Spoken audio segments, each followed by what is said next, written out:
نہیں ہوتے جب امام حسن کی خلافت کے 6 مہینے شامل کر لیے جائیں تو حضور کے وصال کے بعد 30 سال خلافت کے پھر مکمل ہوتے ہیں۔ اس لیے ہمارے علماء بزرگان نے لکھا کہ امام حسن مجتبی 5ویں خلیفہ ہیں اور خلیفہ راشد ہیں، خلیفہ راشد ہیں۔ 30 سال کی خلافت امام حسن کے بغیر مکمل نہیں ہوتی، امام حسن کو شامل کیا جائے گا تو پھر خلافت راشدہ کی مدت مکمل ہوگی۔ اب ہم جو کہتے ہیں حق 4 یار، تو حق 4 یار ہمارا نعرہ بطور خلافت کے نہیں ہے، حق 4 یار ہمارا نعرہ بطور خلافت کے نہیں ہے۔ وہ ایک طبقے نے کہا کہ مولا علی سے خلیفہ اول بھی دشمنی کرتے تھے، خلیفہ دوم بھی دشمنی کرتے تھے، خلیفہ سوم بھی دشمنی کرتے تھے۔ ایک طبقے نے کہا کہ یہ صحابہ علی سے لڑتے تھے، یعنی دینوں کی علی سے جنگ رہی۔ جب لوگوں نے یہ نعرہ لگایا کہ یہ تینوں علی کے دشمن تھے تو پھر سنی مسلمانوں نے نعرہ لگایا، نعرہ تحقیق حق 4 یار، یعنی یہ بات پکی ہے کہ ان چاروں کے درمیان کوئی دشمنی نہیں تھی، وہ چاروں آپس میں یار تھے، وہ چاروں میں آپس میں کوئی دشمنی نہیں تھی، وہ چاروں آپس میں، اگر مسئلے سمجھے ہو تو بولو ذرا، وہ چاروں آپس میں یار تھے۔ یہ جو حق 4 یار کا نعرہ ہے یہ بطور خلافت نہیں ہے، بطور محبت ہے۔ اور جب خلافت راشدہ کی بات کی جائے گی تو خلافت راشدہ کا دور تب پورا ہوگا جب امام حسن کے 6 مہینے بھی شامل کیے جائیں۔ اب اس اعتبار سے خلفاء ہوئے 5، کتنے؟ تکونا ساڑھا بھی نصیب ہے، ادھر بھی 5 دربار، ادھر بھی 5۔ سبحان اللہ، اللہ خلیفے بھی 5 عطا فرمائے، ادھر بھی 5 دربار، ادھر بھی 5 تانا۔ سبحان اللہ، سنی بھی کیسا خوش نصیب ہے، اللہ دونوں طرفوں 5 عطا فرمائے۔ 5 دربار وہ کون ہے؟ سرکار دو عالم صلی اللہ علیہ وسلم کی ذات پاک، حضرت سیدہ خاتون جنت کی ذات پاک، حضرت سیدنا مولا علی کی ذات پاک، حضرت سیدنا امام حسن اور سیدنا امام حسین۔ ان 5 کو کہتے ہیں 5 دربار۔ بولو ان کو کیا کہتے ہیں؟ 5 دربار۔ اور 5 خلفائے راشدین ہیں، خلیفے بھی 5 ہیں اور ادھر بھی 5 ہیں۔ سبحان اللہ، سنی کتنے خوش نصیب ہیں، لوگ آنے ساڑیاں پنجی کے ہوئے چڑھ، لوگ آنے نا مڑیاں کے پنجی کے ہوئے چڑھ، یعنی اسی کے درمیان سنی کیڑا خوش نصیب ہے۔ اللہ سنیاں کو خلیفے کے 5 عطا فرمائے کہ اللہ نے مصطفیٰ دے کر آنے دے سونے شانہ والی عظمتوں والے نفوس بھی 5 عطا فرمائے۔ سنی کتنا 5 تے بھی قربان، سنی انہاں 5 تے بھی قربان۔ اب دیکھیں ذرا جو میں بات کرنے لگا ہوں یہ ہے کہ اسلام کتنی مشکل سے میرے اور آپ تک پہنچا ہے، کتنی قربانیاں دی گئی ہیں اس کی خاطر۔ آج میرا دور ہے، آپ کا دور ہے، آنے والی نسلیں جو کچھ ہم اسلام کے لیے کریں گے وہ ہم اپنی آنے والی نسلوں کے لیے کر رہے ہیں۔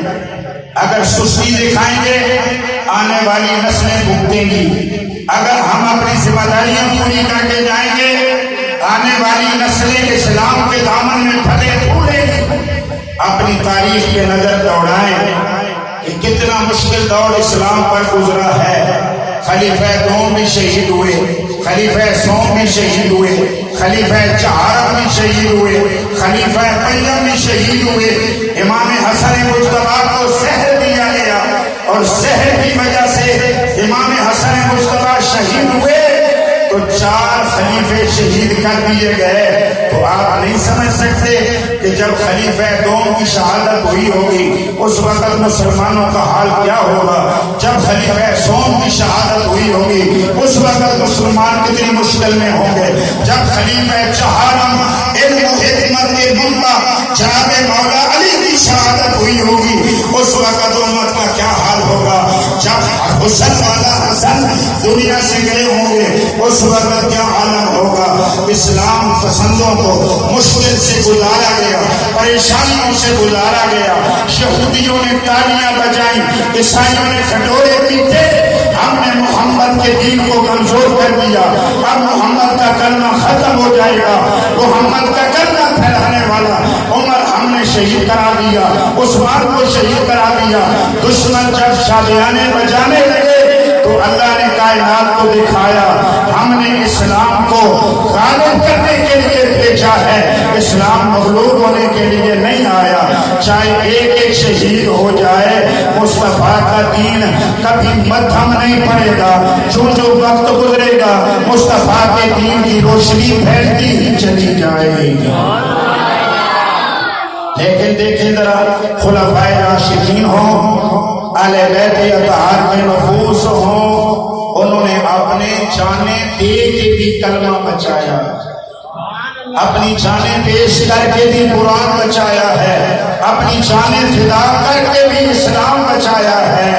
اے کلمہ پڑھنے والوں، اے قرآن کے شہدائیوں، اے آخری نبی کا دامن رحمت پکڑنے والوں، انہوں نے تو اپنے حصے کا کام کیا، میں اور آپ اپنے گریبان میں جھانکیں کہ ہم اپنے حصے کا کتنا کام کر رہے ہیں۔ یقیناً جو کام کر کے گئے ان پہ خدا بھی راضی ہوا، مدینے والا مصطفیٰ بھی راضی ہوا۔ اللہ اکبر۔ یہ نفوس قدسیہ کتنی بلند شان کے حامل ہیں، ان کے چہرے اللہ پسند کرتا ہے، ان کی زبانیں اللہ کو پسند ہیں، ان کے بول اللہ کو پسند ہیں۔ یہ اللہ سے عرض کرتے ہیں تو اللہ اپنی تقدیریں بدلا دیتا ہے۔ عیسائیوں نے بھی اس کو تسلیم کیا کہ محمد کریم کا گھرانہ نرالا گھرانہ ہے، محمد کریم کا خاندان شرف اور بزرگی میں بلند و بالا ہے۔ نجران کے عیسائیوں کی طرف میرے آقا نے خط لکھا کہ ہدایت قبول کرو، اسلام کے دامن میں آؤ، میری دعوت کو قبول کرو۔ اب نجران کے عیسائیوں نے آپس میں مجلس شورا بلائی، مشورہ کیا کہ محمد کریم نے ہمیں بلایا ہے، ہمیں دعوت دی ہے، تو کیا کرنا چاہیے؟ باہمی اتفاق سے 14 بندوں کا انتخاب ہوا کہ 14 بندے ہماری طرف سے جائیں اور محمد کریم سے بات کریں۔ ان 14 میں سے ایک کو بڑا بنایا گیا، اس کا نام عبد المسیح عرف عاقب تھا، اور وہ عبد المسیح عاقب ان کا سردار بن کے مدینہ طیبہ میں آئے۔ اب جب وہ آئے مدینہ شریف میں تو انہوں نے ریشمی لباس پہنے ہوئے تھے، زرد برق لباس میں ملبوس، بڑے ہی غرور اور تکبر کے ساتھ مسجد نبوی میں آئے۔ سرکار تشریف فرما تھے، جب نبی پاک علیہ السلام نے ان کے آنے کا انداز دیکھا تو مصطفیٰ کو ان کی متکبرانہ چال پسند نہ آئی اور سرکار نے اپنا رخ انور اس کی طرف پھیر لیا۔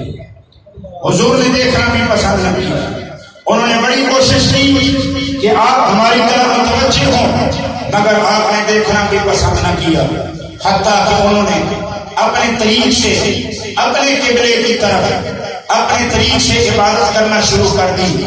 کچھ صحابہ نے ان کو مسجد نبوی میں اس طرح کرنے سے منع کرنے کی کوشش کی تو سرکار نے فرمایا میرے صحابہ ان کو اپنے انداز سے عبادت کر لینے دو۔ مسجد نبوی میں عیسائی اپنے طریق سے عبادت کر رہے ہیں اور مصطفیٰ کے سامنے کر رہے ہیں، تو سرکار کے صحابہ نے روکنا چاہا کہ یہ مسجد نبوی ہے۔ سرکار نے فرمایا ان کو کرنے دو جو یہ کر رہے ہیں، روکو نہیں، ان کو کرنے دو، اپنے طریق سے عبادت کر لے۔ جب وہ اپنے طریق سے عبادت کر چکے تو پھر سرکار کی طرف متوجہ ہوئے کہ حضور آپ توجہ فرمائیں گے، مگر میرے مصطفیٰ نے پھر بھی ان کی طرف توجہ نہ فرمائی۔ جب حضور متوجہ نہ ہوئے تو پھر وہ پریشان ہو گئے کہ خط لے کے ہمیں بلایا گیا ہے اور آپ ہماری طرف توجہ نہیں فرماتے. تو باہر نکلے, حضرت عثمان غنی رضی اللہ عنہ سے ملے, حضرت عبدالرحمن ابن عوف سے ملے, جناب حیدر کرار مولا علی سے ملے. کہنے لگے ہم آئے ہیں اور آپ نے ہمیں خط لے کے بلایا ہے مگر آپ ہماری طرف توجہ ہی نہیں کر رہے. کوئی ایسا طریقہ بتاؤ کہ ہماری طرف مصطفیٰ توجہ کر لیں. تو چپ ہو گئے. حضرت عثمان بھی نہیں بولے, حضرت عبدالرحمن ابن عوف بھی چپ ہو گئے کہ علی کے ہوتے ہوئے کوئی اور کیوں بولے, علی ہی بولے. یہ بھی ان کی محبت کا انداز تھا کہ ان عیسائیوں کو جواب علی دے, چونکہ علی جو جواب دیتا ہے پھر وہ لاجواب بھی ہوتا ہے. تو حضرت عثمان بھی چپ ہو گئے, حضرت عبدالرحمن بھی چپ ہو گئے. جناب حیدر مولا فرمانے لگے کہ مجھے ایسے لگتا ہے کہ تم جو ریشمی لباس پہن کے آئے ہو نا, متکبرانہ چال اور غرور سے بھرے ہوئے تم مصطفیٰ کے پاس آئے ہو. کملی والے متکبرین کو پسند نہیں کرتے, مصطفیٰ مسکینوں کو پسند فرماتے. اگر چاہتے ہو کہ حضور تمہاری طرف متوجہ ہو تو پھر یہ ریشمی لباس اتارو, سادے لباس پہن کے آؤ. یہ علی سکھا رہے ہیں, یہ مولا علی سکھا رہے ہیں. اور گویا صرف وہ عیسائیوں کو نہیں سکھا رہے کہ ہم تک یہ پیغام بھی دے رہے ہیں کہ مصطفیٰ تمہارے زرق برق اور بھڑکیلے لباسوں سے متاثر ہونے والے نہیں. ہر کوئی دنیا کے بندے کو عزت دیتا ہے لباس کی وجہ سے, مصطفیٰ کی بارگاہ سے عزت ملتی ہے قلب کی صفائی کی وجہ سے.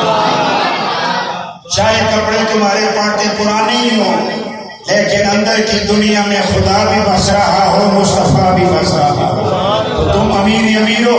فرمایا لگتا ہے تمہارے ان ریشمی لباس اور غرور کی وجہ سے مصطفیٰ کی طبیعت پہ بوجھ پڑا ہے, لہذا سادہ لباس پہنو اور مسکین صورت بنا کے آؤ, یقیناً مصطفیٰ تمہاری طرف توجہ کریں گے. اب جناب حیدر مولا نے طریقہ بتایا تو دوسرے دن انہوں نے ایسے کیا, کپڑے چینج کیے, کپڑے چینج کر کے سادہ لباس پہنا اور مسکین صورت بنا کے آئے. تو میرے مصطفیٰ نے ان کے سلام کا جواب بھی عطا فرمایا. پہلے حضور چہرہ مبارک بھی نہیں کر رہے تھے, اب جب مسکینوں والی صورت بنائی تو سرکار نے پھر توجہ فرمائی. انہوں نے کہا کہ جی آپ عیسیٰ علیہ السلام کے بارے میں کیا کہتے ہیں, حضرت عیسیٰ کے بارے میں آپ کا کیا عقیدہ ہے؟ تو نبی کریم علیہ السلام نے فرمایا وہ اللہ کے بندے, اللہ کے رسول ہیں. تو عیسائیوں کا عقیدہ تھا کہ وہ اللہ کے بیٹے ہیں, تو انہوں نے پھر اس پر نبی کریم علیہ السلام کے ساتھ بحث کرنا چاہیے. جو ہی انہوں نے بحث کرنے کی کوشش کی, اللہ نے قرآن کی آیت نازل کی, ان مثل عیسیٰ عند اللہ کمثل آدم. فرمایا پیارے کہ آپ سے پوچھتے ہیں کہ اگر عیسیٰ کا باپ اللہ نہیں ہے تو بغیر باپ کے تو کبھی کوئی بیٹا ہوا نہیں, پھر بتاؤ اللہ کے سوا ان کا کون باپ ہے؟ تو محبوب آپ فرمائیں کہ اگر تم اس پریشانی میں ہو کہ عیسیٰ کا باپ نہیں ہے تو کیسے دنیا میں آ گئے؟ ذرا دیکھو تو صحیح, میں نے آدم کو ماں باپ کے بغیر پیدا فرمایا, یعنی عیسیٰ کی ماں تو ہے نا, تو آدم کو ذرا دیکھو, میں نے آدم کو بغیر ماں باپ کے پیدا کیا ہے. تو جب وہ ابن اللہ نہیں ہے تو جو مریم کا بیٹا عیسیٰ ہے وہ بھی ابن اللہ نہیں ہو سکتا. آدم بھی صفی اللہ, اللہ کے بندے ہیں, اور عیسیٰ بھی اللہ کے بندے اور اللہ کے رسول ہیں. یہ میرے مصطفیٰ نے جوابات دیے مگر وہ مطمئن نہ ہوئے. بس جملہ آخری سنو, ٹائم ہو گیا. جملے وہ مطمئن نہ ہوئے تو سرکار نے فرمایا ایسا کرو, اللہ کا حکم آیا فَقُلْ تَعَالَوْا نَدْعُ أَبْنَاءَنَا وَأَبْنَاءَكُمْ وَنِسَاءَنَا وَنِسَاءَكُمْ وَأَنفُسَنَا وَأَنفُسَكُمْ. محبوب ان سے فرماؤ کہ اگر تم میری بات سے متفق نہیں ہو تو پھر تم اپنے بیٹوں کو بلاؤ, ہم اپنے بیٹے بلاتے ہیں. تم اپنی عورتوں کو لے کے آؤ، ہم اپنی عورتیں لے کے آتے ہیں، تم اپنی جانوں کو لے کے آؤ، ہم اپنی جانیں لے کے آتے ہیں۔ ہائے ہائے ہائے ہائے سبحان اللہ۔ اب سنو ذرا، عورتوں میں سے مصطفیٰ کس کو لے کے گئے، جانوں میں سے مصطفیٰ کس جان کو لے کر کے گئے؟ جب دوسرا دن آیا، نبی کریم علیہ السلام نے گود میں حسین کو اٹھایا۔ سبحان اللہ سبحان اللہ بولے ذرا سبحان اللہ۔ جب دوسرا دن آیا، مبالغے کا وقت آیا، اسی مہینے کی 24 تاریخ، کل کی تاریخ گزری ہے، آج 25 تاریخ ہے، 24 ذوالحجہ کو مبالغہ ہوا تھا، عیسائیوں کے ساتھ ہونا تھا میرے مصطفیٰ کا۔ اب سرکار تشریف لے کے آئے تو اس شان کے ساتھ آئے، چولی میں حسین کو اٹھایا ہوا ہے، انگلی سے حسن کو لگایا ہوا ہے۔ اور سیدہ خاتون جنت نے فرمایا فاطمہ تو میرے پیچھے پیچھے چل کے آنا، مولا علی سے فرمایا علی تو فاطمہ کے پیچھے چل کے آنا۔ آگے آگے مصطفیٰ، چولی میں حسین، انگلی کے ساتھ حسن، پیچھے سیدہ خاتون جنت، ان کے پیچھے مولا علی۔ یہ 5 تن پاک ہیں، بولو یہ کون ہے؟ 5 تن پاک ہیں۔ جب یہ 5 اکٹھے آئے نا تو سرکار نے فرمایا میں دعا کروں گا تم سب نے آمین کہنا۔ اے علی تو آمین کہے، حسن تو آمین کہے، حسین تو آمین کہے، میری بیٹی فاطمہ تو نے آمین کہنا ہے۔ اب جب یہ منظر 5 اکٹھے آئے تو جو عیسائیوں کا بڑا تھا اس نے عیسائیوں کو سمجھایا کہ چاہے ہم زبان سے محمد کو نبی نہ بھی مانے، ہمارا دل مانتا ہے کہ محمد واقعتاً اللہ کے نبی ہیں، تو لہذا اللہ کے سچے نبی سے اس طرح مبالغہ نہ کرو وگرنہ مٹ جاؤ گے، برباد ہو جاؤ گے۔ میں تمہیں مشورہ دیتا ہوں کہ صلح کر لو۔ اب جب سرکار کے سامنے وہ آئے عیسائی تو پھر بڑے عیسائی نے کیا بات کی ہے، بس وہ بات سناتا ہوں۔ سرکار فرما رہے تھے میں دعا کروں گا تو نے آمین کہنا۔ اب وہ عیسائیوں کا بڑا آیا، اس نے کہا اوے عیسائیوں، اوے نصرانیوں، ان ہستیوں سے کبھی ٹکر نہ لینا۔ او عیسائیوں، او نصرانیوں، ان ہستیوں سے کبھی ٹکر نہ لینا۔ وہ کہنے لگا جو وجود آ رہے ہیں یہ اتنے روشن چہرے ہیں، اگر اللہ کو کہہ دیں گے تو اللہ ان کے کہنے پہ پہاڑ کو بھی اپنی جگہ سے ہلا دے، یعنی پہاڑ اپنی جگہ نہیں چھوڑتے۔ لیکن یہ اتنی مبارک ہستیاں ہیں، اگر انہوں نے دعا مانگی تو اللہ ان کے کہنے پہ پہاڑ بھی اپنی جگہ سے ہٹا دے گا۔ لہذا یہ برکتوں والے وجود 5 تن پاک خلفائے راشدین، یہ برکتوں والی ہستیاں اللہ نے اسلام والوں کو عطا فرمائی ہیں۔ اللہ تعالیٰ ان کے درجے بلند فرمائے، اور اللہ ان کے توفیق سے جو ہماری ذمہ داری بنتی ہے اسلام کی خدمت